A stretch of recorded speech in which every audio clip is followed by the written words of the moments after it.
Daily, weekly और monthly राशिफल के साथ साथ ज्योतिष, वास्तु, मंत्र आदि से जुड़ी वीडियोस रेगुलरली पाने के लिए चैनल को अभी सब्सक्राइब कीजिए और बेल नोटिफिकेशन पे भी क्लिक कीजिए ताकि नई वीडियो की नोटिफिकेशन आपको समय पर मिल जाए।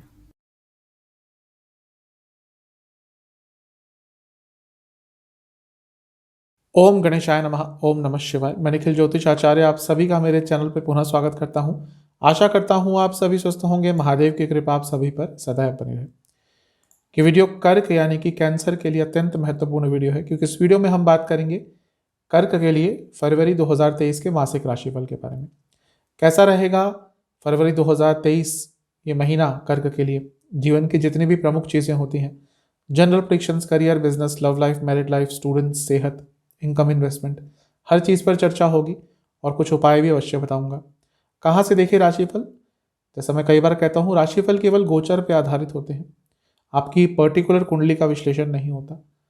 इसलिए मेरे हिसाब से अगर आप लग्न से देखेंगे तो बहुत बेटर रिजल्ट देंगे, लेकिन इन केस आपको अपना लग्न नहीं पता तो राशि से देख सकते हैं। लग्न और राशि से अलग अलग राशिफल नहीं बन सकते। तो शुरुआत करते हैं इस महत्वपूर्ण वीडियो का जनरल प्रेडिक्शन के साथ। शुरुआत जनरल प्रेडिक्शन से करेंगे। महीना वैसे तो काफ़ी अच्छा दिख रहा है कर्क के लिए। कारण क्या है, एक तो दो ग्रहों की दृष्टि रहेगी लग्न पर, और दोनों ही ग्रह, सूर्य और बृहस्पति की बात कर रहा हूँ, वो कर्क के लिए शुभ ग्रह हैं। सूर्य 13 तारीख तक लग्न पर दृष्टि डाल के रखेंगे, और क्योंकि सूर्य धन स्थान के स्वामी है, लग्न को देखेंगे तो धन आगमन की उम्मीदें बढ़ती हैं, धन आगमन की अपॉर्चुनिटीज बढ़ती हैं। ये बहुत शुभ है। और बृहस्पति की दृष्टि तो पूरे महीने बनी रहेगी, वैसे तो अभी कुछ महीने रहेगी। और बृहस्पति क्योंकि आपके लग्न में ही आकर उच्च के हो जाते हैं, तो आप पर उनका प्रभाव यूजुअली अच्छा ही होता है। और भाग्य स्थान के स्वामी भी हैं, भाग्य स्थान में बैठे भी हैं, यानी कि भाग्य का भी साथ मिलेगा। तो ये महीना ओवरऑल आपके लिए पॉजिटिविटी, सकारात्मकता लेकर आ रहा है। लग्न पर 7 तारीख के बाद बुध की दृष्टि भी हो जाएगी। अब बुध का आपके लिए यानी कि कर्क के लिए बहुत अच्छा प्रभाव यूजुअली नहीं होता। एक तो आपके लिए वो 12वें घर के भी स्वामी हैं और तीसरे भाव के भी स्वामी हैं। तो यहाँ पर अच्छी चीज़ है कि क्योंकि तीसरे भाव के स्वामी है तो जीवन आगे बढ़ेगा, लेकिन 12वें भाव का जो उनका स्वामित्व है वो कोई ना कोई बीमारी आपके लिए लेकर आ सकता है, सेहत में थोड़ी गिरावट आ सकती है। लेकिन जो लोग देश से बाहर जाने का प्रयत्न कर रहे थे उनके लिए ये जो महीना है 7 से 8 तारीख के बाद का बहुत अच्छा है। रिसेंटली यानी कि जनवरी में ही जो सबसे महत्वपूर्ण राशि परिवर्तन हुआ है वो हुआ है शनि महाराज का, और फरवरी में उसका पूरा असर आपको दिखेगा। शनि महाराज आपके लिए सप्तम और 8वें घर के स्वामी हैं और अष्टम में बैठकर विपरीत राजयोग बना रहे हैं और 10वें घर को देख रहे हैं। और यहाँ पर सबसे महत्वपूर्ण चीज़ वो यही करेंगे कि आपके करियर में अब बदलाव आने लगेंगे। जो लोग नई जॉब ढूंढ रहे थे, कार्य क्षेत्र में कुछ चेंजेस लाना चाहते थे, उनके लिए बहुत अच्छा रहेगा। इसके साथ ही आप बहुत एक्टिव हो जाएंगे, आप कुछ नया करने का प्रयास करेंगे, ना केवल कार्य क्षेत्र में, अपने पूरे जीवन में कुछ ना कुछ बदलाव लाने का प्रयास करेंगे। शनि महाराज अष्टम में रहकर आपको अपने कंफर्ट जोन से निकालने वाले हैं। जो एक थोड़ा लेड बैक एटीट्यूड होता है कर्क में कि चलो आज नहीं तो कल कर लेंगे, परसों कर लेंगे, उससे अब आप निकलते हुए दिख रहे हैं। आप खुद काफ़ी एक्टिव हो जाएंगे, आपकी सोच में एक सकारात्मकता आएगी, ऊर्जात्मक रहेंगे और जीवन को आगे लेके जाने का प्रयास करेंगे। तो इस शनि महाराज का जो राशि परिवर्तन है वो आपको बहुत शुभ फल देने वाला है। इसके साथ ही शुक्र भी राशि परिवर्तन करेंगे और आपको बहुत अच्छे रिजल्ट देने वाले हैं। क्या कारण है? उनका राशि परिवर्तन होगा 15 तारीख के आसपास और वो उच्च के हो जाएंगे और वो लाभ स्थान के स्वामी है, भाग्य स्थान में बैठेंगे, भाग्य स्थान के स्वामी बृहस्पति के साथ। जो दो नैसर्गिक शुभ ग्रह हैं ज्योतिष में, शुक्र और बृहस्पति, दोनों साथ में आ रहे हैं भाग्य स्थान में। यानी कि 15 तारीख के बाद का जो समय है आपके लिए बहुत महत्वपूर्ण है।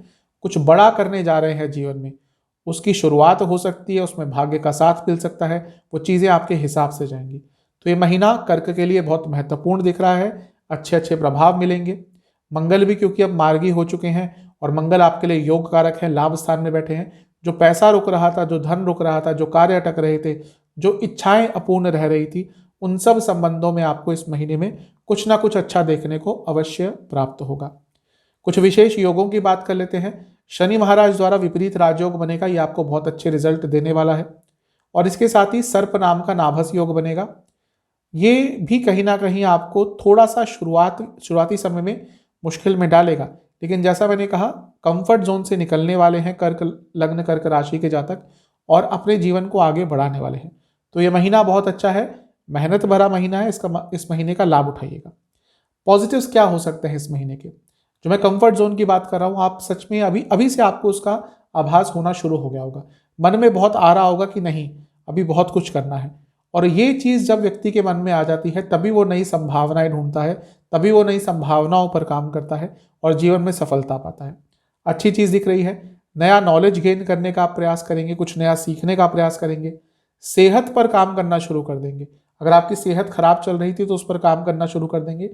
इसके साथ ही आपको इस महीने अपनी स्ट्रेंथ का पता चलेगा। आपको अपनी स्ट्रेंथ के साथ अपनी वीकनेस का भी पता चलेगा। और जब व्यक्ति इन दोनों चीज़ों को समझना शुरू कर देता है, तभी व्यक्ति आगे बढ़ पाता है। तो ये महीना बहुत अच्छा दिख रहा है। कई इच्छाएं आपकी इस महीने में पूर्ण होने वाली है। महीना बहुत अच्छा है, इस महीने का लाभ अवश्य उठाइएगा। नकारात्मक क्या हो सकता है या किस चीज़ का आपको बहुत ध्यान रखना है? अगर आप सही समय पर नहीं बोले, ऐसा हो सकता है कि सही समय पर आप इस महीने अपने आप को व्यक्त ना कर पाए, तो कोई बहुत अच्छी अपॉर्चुनिटी हाथ से निकल जाएगी। जो चेंजेस आ रहे हैं आप ये समझ नहीं पाएंगे कि वो अच्छे हैं या बुरे, उसके कारण भी कोई अपॉर्चुनिटी हाथ से निकल सकती है। इसके साथ ही अगर आपने सही समय पर गाइडेंस नहीं प्राप्त करी, तो भी कोई अच्छा मौका हाथ से निकल सकता है। तो इन 3-4 चीज़ों का ध्यान रखिएगा। अदरवाइज महीना शुभ ही दिखता है। करियर की तरफ चलते हैं। 10वें भाव के स्वामी को ज़्यादा महत्व दिया जाता है, क्योंकि हम केवल सामान्य विश्लेषण की बात कर रहे हैं। तो 10वें भाव में राहु है, अच्छा है। 10वें भाव में राहु का होना कोई बुरा नहीं होता। और 10वें भाव पर शनि देव की दृष्टि आ जाएगी। अब ये जो 10वां भाव है, यहाँ पर वह राशि है जो शनिदेव की नीच की राशि है। तो अपनी नीच की राशि पर शनिदेव की जब दृष्टि होगी, इसका मतलब ये नहीं कि सब कुछ बुरा हो जाएगा। नीच का ग्रह, नीच की ग्रह का प्रभाव आज के समय में ज़्यादा अच्छा रिजल्ट देता है। आज का समय प्रैक्टिकल समय है। आज का समय वह है जब यदि आप सीधे रहकर काम करेंगे तो आपको कभी भी सफलता नहीं मिलेगी। अब राहु क्या है? राहु भी प्रैक्टिकलिटी है। राहु क्या है? राहु आज का कलयुग का एक ग्रह है। जिसका राहु अच्छा नहीं, वो कहीं ना कहीं जीवन में आगे बढ़ने से कहीं ना कहीं रुक जाता है। आप ऐसे लोगों की कुंडलियां उठा के देखिए जो रातों रात स्टार बने हैं, जो रातों रात सक्सेसफुल हुए हैं, कहीं ना कहीं राहु का बहुत प्रभाव होता है। अब राहु को और 10वें भाव को शनिदेव एक्टिवेट कर रहे हैं, यानी कि अब आपके लिए बहुत अच्छा समय है। आगे बढ़िए, नई नई अपॉर्चुनिटीज आएंगी और आपके कार्य क्षेत्र में बहुत सारे सकारात्मक चेंजेस आएंगे। वह चीज़ें जो करने से डर रहे थे, वह रिस्क जो लेने से डर रहे थे, वह अब ले पाएंगे और उनके अच्छे रिजल्ट आपको मिलेंगे। तो कार्य क्षेत्र के लिए तो अभी नहीं, बल्कि आने वाला लंबा समय आपके लिए अच्छा है, लेकिन उसकी शुरुआत कहीं ना कहीं फरवरी से हो जाएगी। बहुत शुभ समय है, इसका लाभ उठाइएगा। मैं शुरू से कहता आ रहा हूँ, 3-4 बार मैंने कह दिया कि कंफर्ट जोन से निकलेंगे तभी आपको लाभ मिलेगा। तो महीना अच्छा है कार्य क्षेत्र के हिसाब से। 10वें से 10वें स्थान में भी सूर्य हैं, तो जो लोग गवर्नमेंट जॉब के लिए ट्राई कर रहे थे, महीना अच्छा है। जो लोग गवर्नमेंट जॉब में ऑलरेडी हैं, उनके लिए भी प्रमोशन आदि के चांसेस बन सकते हैं। 10वें भाव के स्वामी लाभ स्थान में है मंगल। अब और क्या चाहिए आपको? 10वें भाव के स्वामी आने वाले कुछ 1.5 महीने तक लाभ स्थान में ही रहेंगे, तो आपके इनकम बढ़ने के चांसेस हैं, ग्रोथ के चांसेस हैं, नई प्रमोशन मिल सकती है, नई जॉब अपॉर्चुनिटीज मिल सकती है। इसके साथ ही अगर आप अपने ही जॉब में कुछ ऐड करना चाहते थे, आप चाहते थे कोई नया काम आपको मिले जिसके कारण आपका करियर आगे बढ़ पाए, तो उसकी भी संभावना बहुत ज़्यादा है। ये जो 10वें भाव के स्वामी मंगल है, वो लाभ स्थान में बैठकर धन स्थान को भी देखेंगे। तो ये महीना बहुत ज़्यादा संभावना है कि आपके कार्य क्षेत्र के थ्रू आपकी इनकम बढ़ेगी। तो सब कुछ अच्छा दिख रहा है कार्य क्षेत्र में। कुछ पॉजिटिव पॉइंट्स जो मेरा एनालिसिस है वह ये है कि ये महीना भाग्य बहुत देगा आपका साथ कार्य क्षेत्र में।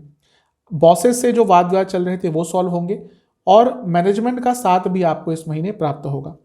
आपको नए रास्ते दिखेंगे, नया पाथ दिखेगा, जॉब सेटिस्फेक्शन रहेगा, जो बहुत कम लोगों को आज के समय में मिलता है। मेरे कई ऐसे क्लाइंट्स हैं, उनका लाखों, इवन कुछ का तो CR में पैकेज है, लेकिन जॉब से बिल्कुल सेटिस्फाइड नहीं है। लेकिन ये महीना आपके लिए ऐसा है जहाँ पर आपको जॉब सेटिस्फेक्शन मिलेगा, कोई अच्छी न्यूज़ कार्य क्षेत्र के संबंध में आएगी, कॉम्पिटिटिवनेस रहेगी कार्य क्षेत्र में, और इसके साथ ही जो डिस्ट्रैक्शंस आ रही थी उस पर भी काबू पाके आप फोकस्ड वे में अपने कार्य क्षेत्र में आगे बढ़ पाएंगे। तो महीना बहुत शुभ दिख रहा है कार्य क्षेत्र के, लाभ उठाइएगा। नकारात्मक क्या हो सकता है? मैं बार बार एक ही चीज़ कह रहा हूँ, कंफर्ट जोन से निकलिए। अगर आपको कार्य क्षेत्र में आगे बढ़ना है और ये महीना भी आप अपने कंफर्ट जोन से नहीं निकले तो लाभ उतना नहीं मिल पाएगा। थोड़ा ईगो आ सकता है कार्य क्षेत्र में, स्पेशली अगर आपका स्किल्ड जॉब है, उससे बचिएगा, उसके कारण प्रॉब्लम होगी। और यदि बदलाव नहीं ला पाए अपने व्यक्तित्व में तो भी कार्य क्षेत्र में आगे नहीं बढ़ पाएंगे। यदि कंसल्टेशन बेस्ड एमएनसी में काम करते हैं, एजुकेशन संबंधित कोई कार्य है, मैनेजमेंट लेवल पर कार्य करते हैं, या फिर आप फैशन इंडस्ट्री में हैं तो आपके लिए, या मीडिया से जुड़ा, तो ये सारे सेक्टर्स में आगे बढ़ने के मौके आपको इस महीने अवश्य मिलेंगे। बिजनेस की बात करते हैं, सप्तम भाव को प्रमुखतः देखना पड़ता है और सप्तम भाव के स्वामी को। तो सप्तम भाव में सूर्य है और वो धन स्थान के स्वामी हैं और वो 13 तारीख तक सप्तम भाव में रहेंगे। ये तो बहुत क्लियर बता रहा है कि आपके लिए, अगर आप बिजनेस करते हैं, 13-14 तारीख तक का समय बहुत अच्छा है। लाभ होगा, लाभ प्राप्त होगा, इनकम भी होगी, इनकम की नई अपॉर्चुनिटीज़ भी अवश्य आएंगी, क्योंकि सूर्य है। अगर आपका कुछ ऐसा कार्य है जिसमें गवर्नमेंट का इन्वॉल्वमेंट है तो और भी अच्छा है। और अगर कुछ आपका कार्य गवर्नमेंट की तरफ से रुक रहा था, जैसे जो लोग बिजनेस करते हैं उनको पता होगा दुनिया भर के लाइसेंसेस चाहिए होते हैं, ये वो जीएसटी सब कुछ चाहिए होता है, तो अगर कुछ ऐसा इशू आ रहा था तो उसको भी आराम से सॉल्व किया जा सकता है। थोड़ा आपको इसमें कार्य करना होगा। और कुछ डॉक्यूमेंटेशन की प्रॉब्लम भी अगर आपके बिजनेस में आ रही थी वो भी सॉल्व हो जाएगी। कब होगी? 7 से 8 तारीख के बाद, क्योंकि वहाँ पे बुध आपके सप्तम भाव में आ जाएंगे और सूर्य के साथ मिल जाएंगे। यानी कि ये वो महीना है जहाँ पर आपके कुछ डॉक्यूमेंटेशन की प्रॉब्लम, लिखा पढ़ी की प्रॉब्लम, स्पेशली गवर्नमेंट की तरफ से जिनका कोई कार्य अटकता है तब उन्हीं को पता चलता है कि कितना मुश्किल होता है इनको सॉल्व करना, तो वो सारी चीज़ें सॉल्व होती हुई दिख रही हैं, तो ये अच्छी चीज़ है। इसके साथ ही सप्तम भाव के स्वामी शनि महाराज अष्टम में होंगे। अब लग्न से तो अष्टम है, ठीक है, लेकिन सप्तम से दूसरा भाव है, यानी कि सप्तम भाव की वृद्धि, यानी कि बिजनेस के लिए अब चीज़ें आपके लिए आगे बढ़ेंगी, लाभ होगा। और शनि महाराज शुक्र के साथ भी रहेंगे 15 तारीख तक, जो शुक्र आपके लाभ स्थान के स्वामी है। तो सप्तम भाव के स्वामी लाभ स्थान के स्वामी के साथ अष्टम में, यानी कि बिजनेस में अचानक से ग्रोथ होगी। तो जो महीने का स्पेशली आधा भाग है शुरुआत का, वहाँ पे आपके बिजनेस में बहुत ग्रोथ आपको देखने को मिल सकती है। तो ओवरऑल देखो तो ये महीना बिजनेस के संबंध में अच्छा ही दिख रहा है। पॉजिटिव्स क्या हो सकते हैं इस महीने के? सबसे पहले तो भाग्य का बहुत साथ मिलेगा। एक लीडर बन के उभरने का मौका मिल सकता है, स्पेशली अगर आप पार्टनरशिप में बिजनेस करते हैं। बिजनेस अचानक से आगे बढ़ सकता है। ये ऐसा महीना है जहाँ पे बहुत ज़्यादा अपॉर्चुनिटीज़ और अचानक से अपॉर्चुनिटीज़ आ सकती हैं। ये आपके ऊपर है कि आप उसको कितना समझते हैं। बिजनेस की रुकावटें दूर होंगी। बिजनेस में नए एसोसिएट्स भी आपको मिल सकते हैं, क्योंकि तीसरे भाव के स्वामी सप्तम में आ जाएंगे बुध। और अगर नई पार्टनरशिप भी आप ढूंढ रहे थे, कोई ऐसा व्यक्ति जो आपके बिजनेस में कुछ ऐड ऑन कर दे, वो पैसे के जरिए हो, किसी और चीज़ के जरिए हो, तो उसकी भी संभावना इस महीने बढ़ रही है। अगर आप केवल इन्वेस्टर्स ही ढूंढ रहे थे तो उसके लिए भी जो महीना है अच्छा है। तो ओवरऑल ये महीना बिजनेस के संबंध में बहुत शुभ है। नकारात्मक क्या हो सकता है या फिर क्या चीज़ों का आपको बहुत ध्यान रखना है? एक, व्यर्थ की चिंताएं ज़्यादा नहीं करनी, जिसकी संभावनाएं थोड़ी बढ़ेंगी। उसके कारण क्या होगा, आप अच्छे मौक़ों को भी लाभान्वित नहीं कर पाएंगे, अच्छे मौक़ों का भी लाभ नहीं उठा पाएंगे। तो व्यर्थ की चिंताओं से बचना है। थोड़ा सा अपनी बुद्धिमत्ता का उपयोग ज़्यादा करना है। यहाँ पे कुछ क्रिटिकल सिचुएशंस आ सकती हैं बिजनेस में, जहाँ पे आपको अपना माइंड अप्लाई करना ही पड़ेगा। तो माइंडलेसली वर्क नहीं करना, पूरा धैर्यपूर्वक और अपनी बुद्धि का उपयोग कर कर काम करना है। वो नहीं कर पाए तो कुछ नेगेटिव हो सकता है। इसके साथ ही ओवर एक्साइटमेंट बहुत रहेगा, उस पर थोड़ा कंट्रोल कर लीजिएगा। ये सब चीज़ें कर लेंगे तो महीना बिजनेस के संबंध में अच्छा ही दिख रहा है। इनकम, इन्वेस्टमेंट, एक्सपेंसेस पे चलते हैं। पहले इन्वेस्टमेंट की ही बात कर लेते हैं। शुरुआती 10 दिन बहुत ध्यानपूर्वक आपको इन्वेस्टमेंट करना है, वहाँ पे प्रॉब्लम हो सकती है, गलत निर्णय ले सकते हैं, तो बड़ा अमाउंट मत कीजिएगा। महीने के बीच के 10 दिन अच्छे हैं, वहाँ पर कर सकते हैं। महीने के जो अंतिम 10 दिन है, यहाँ पे बहुत अच्छी अपॉर्चुनिटीज़ मिलेंगी। इनकम, धन स्थान के स्वामी लग्न को देखेंगे 13 तारीख तक, तो ये बता रहा है कि इनकम के एस्पेक्ट से महीना ठीक है। लाभ स्थान के स्वामी उच्च के हो जाएंगे 15 तारीख को, यानी कि ओवरऑल महीना आपके लिए अच्छा ही है। लाभ स्थान के स्वामी कौन बनते हैं? शुक्र। एक तो शुक्र बन रहे हैं, उच्च के हो रहे हैं, और बृहस्पति के साथ आकर भाग्य स्थान में बैठ रहे हैं, यानी कि स्पेशली 15 तारीख के बाद इनकम की अपॉर्चुनिटीज़ और बढ़ जाएंगी। इनकम की अपॉर्चुनिटीज़ उन्हीं के लिए होती है जिनके पास ऐसा कोई कार्य होता है जहाँ से एक्स्ट्रा इनकम आ सकती है। अगर आपका कोई ऐसा जॉब है जहाँ पर ज़्यादा एक्स्ट्रा इनकम नहीं होती, या आप कुछ स्पेशल वर्क नहीं करते, सेकेंडरी काम नहीं है आपका, तो उनके लिए ये नहीं होता। ये उन्हीं के लिए होता है जो कुछ एक्स्ट्रा काम करते हैं या जिनके पास एक्स्ट्रा इनकम की अपॉर्चुनिटीज़ होती है, तो उनके लिए महीना बहुत अच्छा दिख रहा है, स्पेशली मध्य भाग के।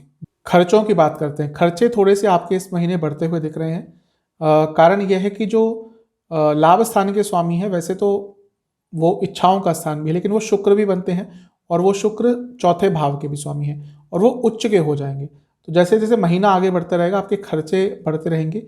मेनली अपनी इच्छाओं को पूरी करने के लिए इस महीने बहुत खर्चा करेंगे। थोड़ी इम्पल्सिव बाइंग होगी, थोड़ी इमोशनल बाइंग होगी। गाड़ी पर बहुत खर्चा होगा, कपड़ों पर बहुत खर्चा होगा और अपने लाइफस्टाइल पर बहुत खर्चा इस महीने आप करने वाले हैं। इसके साथ ही डॉक्यूमेंटेशन पर, यात्राओं पर और घर के रख रखाव पर थोड़ा अत्यंत खर्चा दिख रहा है। शायद अपने घर को थोड़ा उसकी ब्यूटिफिकेशन पर, उसके सौंदर्यकरण पर थोड़ा खर्चा ज़्यादा करेंगे। तो महीना पैसा भी आएगा लेकिन खर्चे थोड़े बढ़ने वाले हैं। लव लाइफ पर सबसे पहले नो कॉन्टैक्ट सिचुएशन की बात करते हैं। नो कॉन्टैक्ट सिचुएशन के हिसाब से थोड़ा महीना पॉजिटिव दिख रहा है। ऐसा लगेगा कि आपकी प्रायोरिटी सही होंगी और आपका अगर मन क्लियर होगा कि हाँ आगे बढ़ना ही है, दोबारा ट्राई करना ही है, तो हो सकता है जैसे जैसे महीना आगे बढ़ेगा कहीं ना कहीं महीने के अंत तक आते आते जो बातचीत बंद हो गई थी वहाँ पे कुछ ना कुछ सकारात्मक हो सकता है। जहाँ तक नए रिलेशनशिप की बात है, ठीक है महीना उसके लिए पॉजिटिव है, लेकिन थोड़ा इच्छाओं पर कंट्रोल कीजिएगा।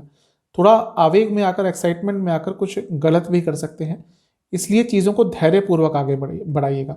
महीना पॉजिटिव है लेकिन धैर्य के साथ आगे बढ़ना है। जो लोग रिलेशनशिप में है, देखिए पंचम भाव को देखा जाता है, तो पंचम भाव पर मंगल की दृष्टि है और पंचम भाव उनका अपना है, तो एक अट्रैक्शन फिजिकल लेवल पर तो बहुत रहेगा, लेकिन लड़ाइयाँ झगड़े भी बहुत होंगे क्योंकि मंगल का प्रभाव है। और पंचम को देखेंगे, भले ही अपना स्थान है उनका, लाइकेबिलिटी बहुत रहेगी, लेकिन लड़ाई झगड़े भी आपके इस महीने बहुत होंगे। इस महीने के पॉजिटिव्स क्या क्या हो सकते हैं? जो बातें अपूर्ण रह रही थी, जो बातें समझ नहीं पा रहे थे एक दूसरे की, वो समझ पाएंगे और अंडरस्टैंडिंग थोड़ी बेटर अवश्य होगी। एक दूसरे पर भरोसा भी धीरे धीरे बढ़ेगा और भले ही लड़ाई झगड़े हों, लेकिन एक दूसरे के बिना रहने के बारे में ज़्यादा सोचेंगे नहीं। ऐसा नहीं कि ब्रेकअप तक बात पहुंचेगी। महीना ठीक है, आगे बढ़ने का महीना है, अपने रिलेशनशिप के फ्यूचर को सोचने का महीना है। महीना शुभ है, इसका लाभ उठाइएगा। जो कॉन्फ्लिक्ट्स होंगे भी, वो भी मुझे लग रहा है कि आप लोग बहुत आराम से सुलझा लेंगे। नेगेटिव क्या हो सकता है? नेगेटिव ये हो सकता है कि कभी कभी बहुत सेल्फिश कोई निर्णय आप ले लेंगे और उसके कारण एक नकारात्मक प्रभाव रिलेशनशिप पर पड़ सकता है। तो इन सब चीज़ों का ध्यान रखना है, अदरवाइज तो महीना रिलेशनशिप के लिए अच्छा है। चलते हैं मैरिड लाइफ की तरफ। मैरिड लाइफ के लिए महीना देखिए ठीक ठाक सा है। कारण ये ठीक ठाक सा इसलिए कह रहा हूँ क्योंकि एक तो सप्तम भाव में सूर्य रहेंगे 13 तारीख तक, तो मैरिड लाइफ के लिए सूर्य का प्रभाव थोड़ा नकारात्मक होता ही है। तो थोड़ी दूरियां आएंगी हर लेवल पर, फिजिकल, इमोशनल, मेंटल, हर लेवल पर थोड़ी दूरियां आएंगी। तो आपको स्पेशली 13 तारीख तक थोड़ा ध्यान देना है, क्योंकि उसके बाद सूर्य छोड़ देंगे सप्तम को, तो वहाँ तक तो ज़्यादा ध्यान देना ही है। अब प्रॉब्लम क्या है, उसके बाद भी वो शनिदेव के साथ जाकर मिल जाएंगे, योग बनाएंगे, और शनिदेव सप्तम के ही स्वामी हैं और अष्टम में चले जाएंगे सूर्य। तो थोड़ा सा आपको इस महीने धैर्यपूर्वक आगे बढ़ना है। ये महीना सेंसिटिव है, नेगेटिव नहीं कहूँगा, लेकिन छोटी छोटी बातें बहुत बड़ा आकार ले लेंगी। छोटी छोटी बातों पर लड़ाई होगी और जो पुरानी बातें अब तक दबा कर बैठे थे मन में, वो सारी बातें जबान पर आएगी और उसके कारण बहुत नेगेटिविटी हो सकती है। तो मैरिड लाइफ के लिए महीना सेंसिटिव है। सूर्य का सप्तम में होना अपने आप ही थोड़ा नेगेटिव होता है मैरिड लाइफ के लिए, और जब वो अष्टम में जाकर शनि के साथ भी मिल जाएंगे तो वहाँ पे भी थोड़ी प्रॉब्लम देंगे। मांगल्य स्थान भी होता है अष्टम, तो बताता है कि मैरिड लाइफ में थोड़ा अनबन रहेगा। अब शनि देव तो बहुत लंबे समय तक है, लेकिन जब शनि सूर्य साथ में एक भाव में आ जाते हैं तो प्रॉब्लम्स क्रिएट करते ही हैं। तो थोड़ा सा इन सब चीज़ों का ध्यान दीजिएगा। पॉजिटिव्स फिर भी क्या हो सकते हैं इस महीने के? भले ही नकारात्मकता आए, आपके अंदर एक दृढ़ता रहेगी कि हाँ हमें चीज़ों को ठीक करना है, और उस संकल्प शक्ति के कारण ज़्यादा नेगेटिविटी नहीं होगी। इसके साथ ही आप जो भी चैलेंजेस आएंगे उनको फेस भी कर पाएंगे, उन पे काम भी कर पाएंगे, और कहीं ना कहीं एक कॉम्प्रोमाइजिंग नेचर होता भी है कर्क का, और उसका भी आपको लाभ मिलेगा। ध्यान किस चीज़ का रखना है? ध्यान वाणी का रखना है। बहुत कटु वाणी हो जाएगी, सबके प्रति नहीं लेकिन अपने लाइफ पार्टनर के प्रति, और वो एक चीज़ है जो नकारात्मक प्रभाव बहुत देगी। तो इन सब चीज़ों का ध्यान रखिएगा। स्टूडेंट्स की तरफ चलते हैं। सबसे पहले एग्जाम्स की बात करेंगे। ओवरऑल महीना अच्छा ही दिख रहा है। महीने के शुरुआती 10 दिन बहुत अच्छे हैं, महीने के बीच के 10 दिन भी अच्छे हैं, लेकिन यहाँ पर थोड़ा बर्डन महसूस करेंगे एक्सपेक्टेशंस का। तो वहाँ पे थोड़ी चीज़ें बिगड़ सकती हैं, लेकिन नकारात्मक समय नहीं है। महीने का अंतिम 10 दिन का जो समय है तो बहुत महत्वपूर्ण है। अगर यहाँ पे आपका कोई एग्जाम पड़ता है, बहुत अच्छा करेंगे। पंचम भाव को देखा जाता है स्टूडेंट्स के लिए। पंचम भाव पर पंचम भाव के स्वामी मंगल की दृष्टि है, तो ये महीना ओवरऑल आपके लिए अच्छा ही रहेगा। इसके साथ ही पंचम भाव पर बृहस्पति की दृष्टि भी रहेगी, तो ये महीना आपके लिए कहीं ना कहीं अच्छा ही है। बृहस्पति के साथ साथ शनिदेव की दृष्टि भी है, यानी कि बहुत एक्टिवेट है पंचम भाव। तो स्टूडेंट्स के लिए आगे बढ़ने का ये महीना है। भाग्य का साथ मिलेगा, डिस्ट्रैक्शंस दूर होंगी, रुकावटें दूर होंगी, और ऐसा भी लग रहा है कि कोई बहुत अच्छा व्यक्ति आपको गाइडेंस भी इस महीने कोई देगा। तो ये महीना स्टूडेंट्स के लिए तो बहुत अच्छा है, लाभ उठाइएगा। सेहत की तरफ चलते हैं। जहाँ तक सेहत की बात है, जैसा मैंने शुरू में ही कहा था, 12वें स्थान के स्वामी सप्तम में आ जाएंगे और लग्न को देखेंगे, तो थोड़ी बहुत सेहत 7 से 8 तारीख के बाद बिगड़ेगी। लेकिन बृहस्पति की दृष्टि भी लग्न पर बनी रहेगी, तो वहाँ से एक पॉजिटिविटी भी आ रही है। तो ज़्यादा कुछ नकारात्मक नहीं होगा, लेकिन ध्यान दीजिएगा। Mainly skin disorders, sleep disorders, नसों की प्रॉब्लम आपको ज़्यादा तंग करेगी। इसके साथ ही ओवरऑल इन्फेक्शन होने का भी कोई चांस आपके लिए बन जाता है। जिनको डायबिटीज़ है इस महीने खास ध्यान दें। क्या क्या प्रॉब्लम हो सकती है महीने के जो शुरुआती 10 दिन है, यहाँ पर जोड़ों के दर्द तंग करेंगे, नसों की प्रॉब्लम तंग करेगी। महीने के बीच के 10 दिन यही जो मैंने स्किन डिसऑर्डर की बात कही थी, यहाँ पे चांसेस उसके हैं, और इसके साथ ही आंखों की प्रॉब्लम तंग करेगी। जो महीने के अंतिम 10 दिन है, दोबारा नसों की प्रॉब्लम, स्लीप डिसऑर्डर और कोई मानसिक विकार है, एंग्जाइटी आदि, तो ये थोड़ा सा दिक्कतें ज़्यादा देंगे। इन चीज़ों का ध्यान रखिएगा। उपाय की बात करते हैं। किसी भी शिव मंदिर में जाकर शिवलिंग का पंचामृत से अभिषेक करना है और उसी शिव मंदिर में चावल और चीनी का दान करना है। इसके साथ ही किसी भी ऐसी एनजीओ में जो जानवरों की मदद करती है, वहाँ पर भी कुछ डोनेट करना है। ये उपाय कर लेंगे, आपके लिए महीना अच्छा ही जाएगा। आशा करता हूँ कि वीडियो आपके काम आएगी। चैनल पर नए हैं, सब्सक्राइब कीजिए, वीडियो को लाइक कीजिए। आप सभी से मैं अगली वीडियो में मिलूंगा, तब तक के लिए ओम।